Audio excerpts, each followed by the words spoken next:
Thanks for join Bernasi Memora Tutorial. Channel ini menyajikan berbagai macam video materi hukum. Selamat menyaksikan. Pengantar administrasi niaga. Topik ke-18 dari 60 topik. Manajemen, tingkatan manajemen. Seorang karyawan yang bertanggung jawab terhadap kinerja karyawan lain ataupun sumber daya lain yang dikelola oleh organisasi disebut sebagai seorang manajer. Fungsi dari seorang manajer sangat bervariasi tergantung pada tingkatan atau kedudukan masing-masing manajer dalam sebuah perusahaan. Manajemen puncak, top management, merupakan posisi manajemen tertinggi dalam sebuah perusahaan yang terdiri dari presiden direktur dan para direksi, Chief Executive Officer, CEO. Para manajer tersebut memiliki tanggung jawab untuk mewujudkan tujuan jangka panjang perusahaan, misalnya tujuan perusahaan 3 atau 5 tahun ke depan. Sedangkan tingkatan manajemen menengah, middle management, merupakan kelompok manajer yang bertanggung jawab terhadap tujuan jangka pendek perusahaan, dan manajemen menengah ini biasanya bertanggung jawab terhadap proses produksi. Mereka juga bertugas menyelesaikan permasalahan-permasalahan rutin yang dihadapi perusahaan dan membuat desain baru untuk meningkatkan kinerja perusahaan. Manajemen menengah antara lain terdiri dari posisi manajer regional dan manajer pabrik. Manajemen pengawasan, supervisory, adalah mereka yang terlibat langsung dengan kegiatan produksi setiap hari. Para supervisor ini misalnya mengawasi ketidakhadiran karyawan dan keluhan pelanggan. Manajemen pengawasan biasanya terdiri dari account manager dan manajer kantor, office manager. Hubungan antara manajer puncak, menengah, dan manajer pengawasan tersebut menunjukkan tanggung jawab masing-masing tingkatan manajer dalam sebuah perusahaan yang melakukan rencana pendirian sebuah pabrik dalam rangka menaikkan produksi dan penjualan perusahaan. Manajer puncak dan manajer menengah harus membuat keputusan yang berkaitan dengan masalah produksi, pemasaran, keuangan, dan sebagainya untuk mewujudkan rencana pendirian pabrik tersebut. Manajer pengawasan bertanggung jawab untuk memberikan petunjuk-petunjuk khusus untuk karyawan-karyawan barn yang direkrut agar dapat menaikkan tingkat produksi. Perbandingan tanggung jawab manajer. Manajemen puncak, membuat rencana baru untuk ekspansi produksi dan menaikkan penjualan dan menyampaikan rencana-rencana di atas terhadap semua manajer. Manajemen menengah dan manajer puncak, menentukan jumlah karyawan baru direkrut, menentukan cara penurunan harga produk untuk menaikkan penjualan, menentukan strategi iklan untuk menaikkan penjualan, menentukan cara mendapatkan dana tambahan untuk ekspansi perusahaan. Manajemen pengawasan, menguraikan pekerjaan dan tanggung jawab karyawan baru, membuat jadwal kerja karyawan baru. Fungsi-fungsi manajemen. Seorang pakar manajemen terkenal dunia, Peter Drucker berkata seorang manajer bertugas memberikan arahan kepada organisasinya, menunjukkan kepemimpinan, dan memutuskan bagaimana menggunakan sumber daya organisasi untuk mencapai tujuan organisasi yang telah ditetapkan. Di samping itu, dewasa ini, seorang manajer juga harus dapat mengatasi timbulnya konflik, menciptakan rasa percaya dalam lingkungan kerja dan turut mendukung keseimbangan kehidupan karyawan antara dunia kerja dan kehidupan keluarganya. Seorang manajer juga dituntut mampu menggunakan sumber daya organisasi secara efisien dan efektif. Secara umum, fungsi manajer dikelompokkan menjadi kategori-kategori berikut. Perencanaan, planning, pengorganisasian, organizing, kepemimpinan, leading, dan pengendalian, controlling. Perencanaan, planning.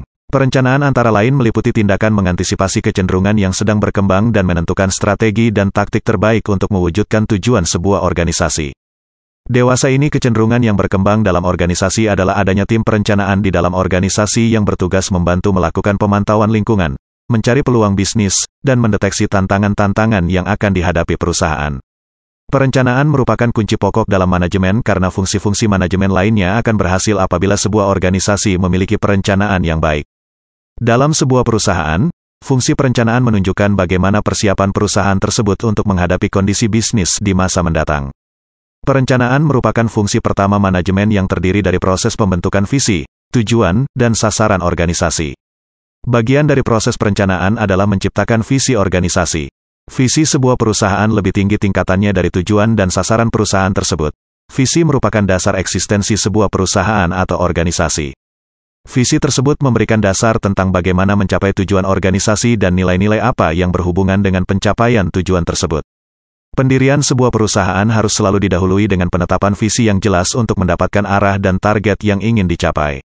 Sebagai langkah awal dalam proses perencanaan, sebuah perusahaan harus membuat sebuah pernyataan tujuan, mission statement, perusahaan. Karyawan dan manajer bekerja sama merancang pernyataan tujuan, di mana pernyataan tujuan akan memuat garis-garis besar tujuan dasar dari sebuah organisasi. Sebuah pernyataan tujuan memuat hal-hal berikut ini. A. Konsep diri organisasi. B. sasaran dan filosofi perusahaan. C. Kelangsungan hidup organisasi dalam jangka panjang. D. Tanggung jawab sosial. E. Karakteristik produk dan jasa yang diproduksi perusahaan. Ada beberapa tingkatan dalam aspek perencanaan dalam suatu organisasi. Tingkatan-tingkatan perencanaan dalam organisasi adalah berikut ini. A. Rencana strategi, strategic plan. Rencana strategi perusahaan menunjukkan fokus bisnis suatu perusahaan dalam jangka panjang. Sebuah rencana strategi lebih luas dari sebuah mission statement dan dalam rencana strategi tersebut dijelaskan bagaimana sebuah perusahaan akan dapat mewujudkan misinya. Sebagai contoh, jika sebuah perusahaan memiliki misi memproduksi produk-produk komputer, maka rencana strateginya akan menjelaskan produk-produk komputer apa yang akan diproduksi dan mekanisme penjualan produk-produk tersebut setelah diproduksi, misalnya secara retail, melalui outlet atau lewat internet. Sebuah rencana strategi harus memuat sasaran-sasaran dan strategi perusahaan yang akan digunakan untuk mencapai misi perusahaan. B. Perencanaan taktis, tactical planning. Manajer puncak dan menengah juga terlibat dalam membuat perencanaan taktis perusahaan, di mana perencanaan ini merupakan perencanaan berskala kecil, biasanya berlaku untuk 1 atau 2 tahun, dan disesuaikan dengan perencanaan strategi perusahaan, jangka panjang. Perencanaan taktis memuat rencana perusahaan dalam jangka pendek, misalnya aktivitas-aktivitas apa yang akan dilakukan perusahaan tahun depan. Untuk membuat perencanaan taktis sebuah perusahaan, maka para manajer harus mempertimbangkan kondisi perekonomian, kondisi permintaan suatu produk pada tahun tertentu dan tingkat perubahan teknologi. Manajer dan perusahaan harus menggunakan visi yang ada untuk mengoptimalkan setiap peluang yang ada sehingga dapat membuat perusahaan mereka mendapatkan keunggulan dibandingkan perusahaan lain pada industri tertentu. Jika rencana strategi sebuah perusahaan adalah menaikkan pangsa pasar, market share, sebesar 20%, maka rencana taktis perusahaan tersebut harus fokus pada upaya-upaya menaikkan penjualan di wilayah tertentu di mana tingkat kompetisinya tidak terlalu tinggi. C. Perencanaan operasional, operational planning. Jenis perencanaan lainnya adalah perencanaan operasional yang memuat rencana-rencana perusahaan di masa mendatang yang berkaitan dengan metode dan teknik yang akan digunakan perusahaan untuk mewujudkan rencana-rencana taktisnya. Sasaran sebuah perencanaan operasional tergantung pada tujuan jangka panjang perusahaan.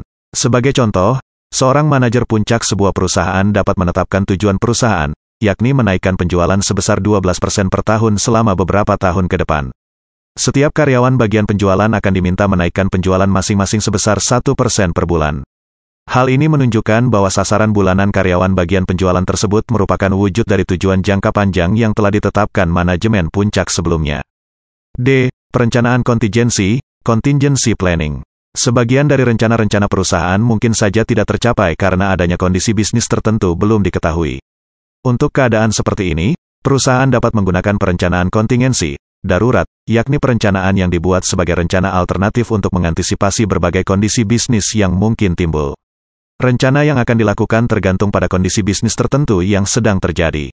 Sebagai contoh, sebuah perusahaan yang memproduksi peralatan olahraga memiliki rencana untuk menaikkan penjualan sepatu karena adanya peningkatan permintaan sepatu roda akhir-akhir ini. Pada saat yang sama, perusahaan perlu juga membuat rencana alternatif lain, yakni memproduksi peralatan olahraga lainnya untuk mengantisipasi apabila pada suatu ketika permintaan sepatu roda menurun akibat terjadinya perubahan kondisi tertentu. Atau di samping itu, perusahaan juga perlu membuat rencana lain untuk meningkatkan produksinya apabila ternyata permintaan sepatu roda malahan lebih tinggi dari yang telah diprediksikan. E. Hubungan antar fungsi-fungsi perencanaan. Perencanaan taktis tergantung pada rencana strategi dan rencana operasional tergantung pada rencana taktis.